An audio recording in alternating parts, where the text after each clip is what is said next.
It's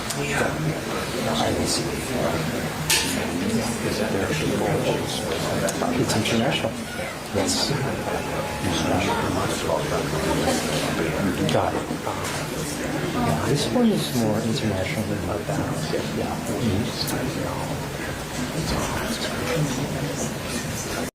Oh, good. Oh, yeah. Absolutely. I had some things to take away notes on which feedback from Argentina. Yeah. Just feedback from the other chiefs from the court.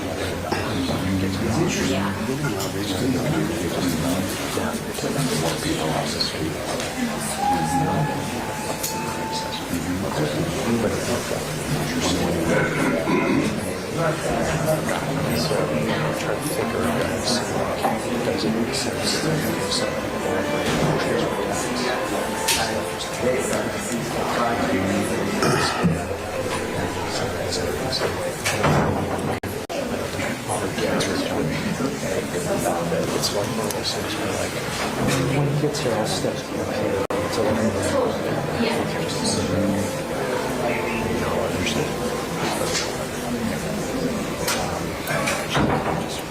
I would just,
what did you cancel?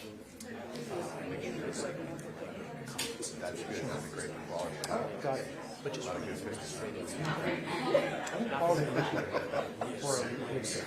okay, got it. Yeah. No, yes, yeah. I'm here because I'm here. Yes, yes. We make the fall sandwiches when we put people in there.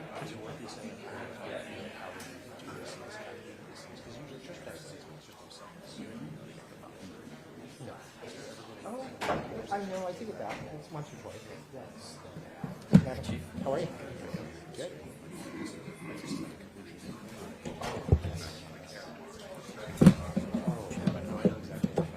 Sure.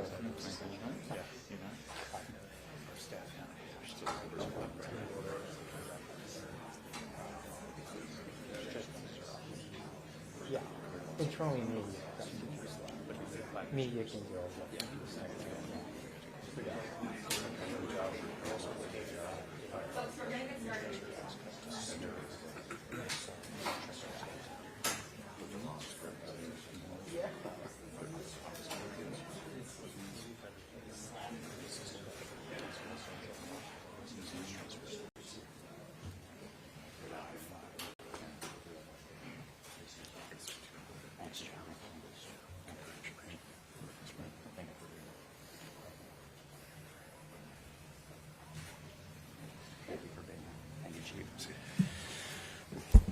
Good afternoon, everyone. Yesterday, I spoke to San Franciscans about a potential surge, a potential federal surge in our city. I said then what I've said since taking office, that keeping San Francisco safe is my top priority. Late last night, I received a phone call from the President of the United States. I told him the same thing that I have told our residents. San Francisco is on the rise. Visitors are coming back. Buildings are getting leased and purchased, and workers are coming back to the office. We have work to do, and we would welcome the continued partnership with FBI, DEA, ATF, and U.S. attorneys to get drugs and drug dealers off of our streets. But having the military and militarized immigration enforcement in our city will hinder our recovery. We appreciate that the President understands that we are the global hub for technology, and that when San Francisco is strong, our country is strong.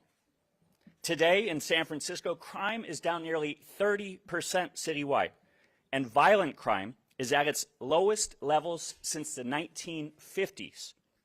Car break-ins are at 22-year lows, and homicides are on track to hit 70-year lows. We are adding police officers and sheriff's deputies for the first time in a decade. We have record low number of encampments on our streets. Our new approach is delivering results. In our conversation, the President told me clearly that he was calling off any plans for a federal surge in San Francisco. Secretary of Homeland Security, Kristi Noem, reaffirmed that direction in our conversation this morning. I also spoke this morning to Attorney General Pam Bondi. She echoed her willingness to partner with our local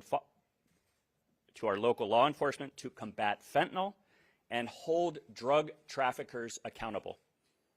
Now, I'd really like to take a moment to thank our community leaders, our faith organizations, and immigrant groups, including the Rapid Response Network, who have been standing ready to provide accurate information and support when our residents need it most.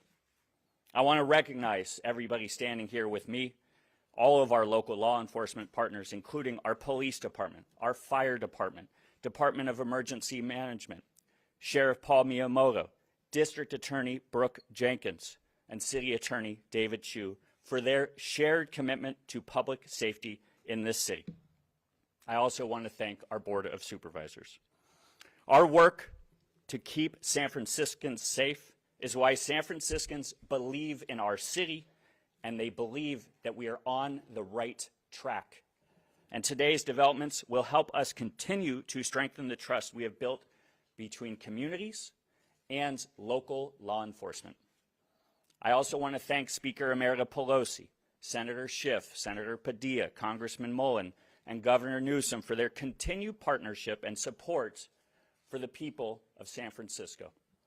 As we look ahead, my team will continue to monitor the situation closely, and our city remains prepared for any scenario. We have a plan in place that can be activated at any moment. But as I said yesterday, it is my sincere hope that we never have to put that planning into action. Finally, I'd like to once again thank our Board of Supervisors, many of whom stood with me yesterday and are here again today to discuss our executive directive. We are working every day to bring San Francisco back, to make it stronger and better than ever. And we are doing it together. I am profoundly grateful to all the San Franciscans who came together over the last several days during a difficult time. This takes everyone. Our community, our values, and our progress have been on full display. This is our city at our best. Together, we're providing and proving that San Francisco's comeback is real. And let me tell you, we are just getting started. Thank you. Folks, we're going to do questions. We're going to do hands. We're going to go one at a time, and I'll call it. President Trump is putting out on his social media that prior to his conversation with you, he had had conversations with friends who live in the city or who have been in the city recently. We know that Benioff recently also kind of backtracked on his calls for the National Guard. Do you think that this call to you is based on some of these perceptions from Mr. Benioff, and do you have anything further to say on that? Yeah, Sergio, I'm going to say what I've said, and all I'm going to say about my conversation with the president. I believe everybody is seeing that crime is at record lows. Every statistic in our city is going in the right direction. I think that message is now getting out there. 70-year lows when it comes to violent crime, 22-year lows when it comes to car break-ins. Tents are at record lows. Everything is heading in the right direction, and I think that message has been made clear. Did the president say anything about the rest of the Bay Area? Because Barbara Lee did not get a call like you did, and should the East Bay and other parts of the region be concerned still? Heather, what the president said to me is that he is calling off the potential surge. Secretary Noem reaffirmed that to me this morning, and that's all I can say. San Francisco or in the whole Bay Area? I was told the surge was being called off. He only spoke about San Francisco prior, so all I can say is what he told me. Christian, wondering in the conversation with the president, did he want to, he indicated on Truth Social that he wanted to continue to see what he called progress. Wondering if he asked for proof or concessions or indications going forward or anything like that. Is this part of an ongoing conversation? Yeah, he asked me for nothing. I think what he posted was true to the conversation, and everything I told you is all I said to him. I keep repeating, and I said to him that we are at 70-year lows when it comes to violent crimes. Tent encampments are at record lows. I spoke about more office space being leased than vacated for the first time. Retail is back. Hotel bookings are up 50%. Convention bookings are also up 50%. This is a city on the rise, and that's what I said to him, and it's what I say to everybody. You affirmed the city's sanctuary policy yesterday, and I'm wondering, with this invitation to invite more cooperation with the FBI and ATF and other agencies that can hand people over to ICE, what is your message to immigrant families who are concerned about that? Yeah, we have an ongoing partnership. We had it with the last administration to tackle fentanyl. We have weekly meetings where we are coordinating and our efforts to take drugs and fentanyl off the streets. We've made progress, but we still have a lot of work to do on this front. Fentanyl is a scourge in our city, and we will work with anybody that will help us end the fentanyl crisis on our streets. Do you know if this calling off applies to all federal agencies? If not, what are the agencies? All I can tell you is what the president said to me last night, and that he's calling off the potential surge, and Secretary Noem reaffirmed that to me this morning. Can you talk, Mr. Mayor, can you talk a little bit about how this call came about? Did you solicit it? Did you reach out to any of these tech leaders or? No, he picked up the phone and called me. In his Truth Social post, he mentioned the NVIDIA founder and then Mark Benioff as some people who were helpful in this situation. He also mentioned others. Do you know who those other people are? I don't. I'm just going to say I've said everything I'm going to say about the call. You know as much as I do on that other front. Do you think that the billionaires in the city have too much influence with Trump or enough influence? All I'm here today to talk about is that San Francisco is on the rise. It takes all of us. I so appreciate our immigrant leaders that came to City Hall yesterday. We were all well coordinated. I appreciate any business leaders that are committed to San Francisco. I always say this. We want to welcome small business and big business back to San Francisco. We want them to be engaged and involved in our public schools, our arts institutions, our transit. I want them engaged in this city. I appreciate anybody that wants to help San Francisco make it back to being the greatest city in the world. You got this reassurance from the president, but you mentioned that you're still at the ready. Everybody's still ready. Why is that? Why do you feel the need to still be ready? I think we as a city should be prepared for any scenario. Does it have anything to do with, he's been known to change his mind. Is that a concern of yours? I am concerned about our immigrant community. I'm concerned about our city every single day. My focus every single day is public safety. It's my #1 priority, and I am committed to working alongside everybody here, from our DA to our city attorney to our police chief to our sheriff, to keep San Franciscans safe every single day. That is what I wake up thinking about. It's what I go to bed thinking about. How do we make our streets safe for everybody here in San Francisco? And that's what I'm committed to doing. Do we know when the federal troops are going to be leaving the Bay Area? All I can tell you is the conversation I had last night, and the president told me he was calling off the potential federal surge. Yes, did your administration proactively enlist any business leaders to contact the president? I can only tell you that what he said I didn't ask for anybody to call, he called me. Quick question. Is that Andres? Yeah, Okay, go ahead. sorry, I'm Yeah, short. you're good. There's several rallies planned still. There's one outside, there's another one at 5. What's your call to those that plan these rallies even though, you know, there's not going to be a surge? Yeah, I think we should always protect everybody's right to protest peacefully. I support everybody's First Amendment rights. I want to tell everybody, if you're new to our city here today, we had close to 50,000 people on Market Street on Saturday, 0 arrests. We did it the San Francisco way. I was so proud of the people of San Francisco. I was proud of our law enforcement. We kept everybody safe. We're always going to protect everybody's First Amendment right, and I hope they do it peacefully.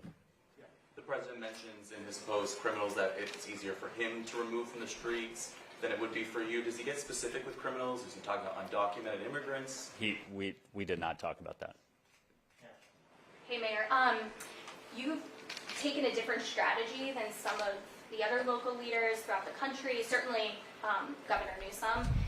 How much do you think your strategy in approaching the White House and the Trump administration helped maybe broker this deal or land on this agreement?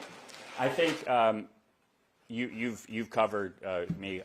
Every day I'm focused on San Francisco. Heads down, how do we keep our city safe? How do we tackle the behavioral health crisis on our streets? How do we make it easier for small businesses to thrive here in San Francisco? How do we get more people back to work 5 days a week? That's happening. I think I am laser focused on San Francisco every single day, and I'm going to remain laser focused on San Francisco. I think that's my focus. Do you think it helps, though, that you've maybe taken a less antagonistic approach? That's for you to talk about. I know what I know, and if I focus, and if everybody standing here focuses on how do we cooperate, how do we communicate with the public, how do we keep people safe, that's what San Franciscans want. And I think that's really important for people to know. This is not any, we have work to do in San Francisco. We've made a lot of progress because of the people that are standing by my side. The district attorney, Brooke Jenkins, is doing incredible work. Our city attorney is doing incredible work. And all of our law enforcement is doing incredible work every single day. And I think that's what is resonating with the people of San Francisco. If Trump changes his mind, how do you think San Francisco will respond? We went through preparedness all week. We have close communication with our immigrant leaders. Communities across our faith leaders have been so incredibly helpful. I think it's been a really challenging day for San Franciscans, challenging week, and I really hope that people can take a breath, that they can focus on taking care of their children and their families, their kids can focus on going to school. We still have a lot of issues around, we got to get people the food that they need in the coming weeks. And so I'll end with this. I'm incredibly proud to stand amongst these officials to my right and to my left. They are committed public servants every day, focused on San Francisco, focused on creating the opportunities for us to once again regain the status as the greatest city in the world. We're not that far away from it. We are the most beautiful city in the world. And I'm telling everybody, San Francisco is on the rise, and thank you all for being with us today.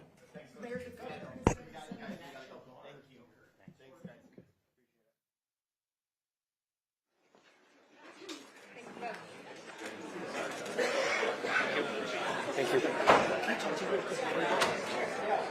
And can I ask you some quick questions before you take it? Let me pull you out. I'm going to meet you in the hall. Yeah, I'm going to meet you. Yes. Okay. I'll follow up with you, Mariana.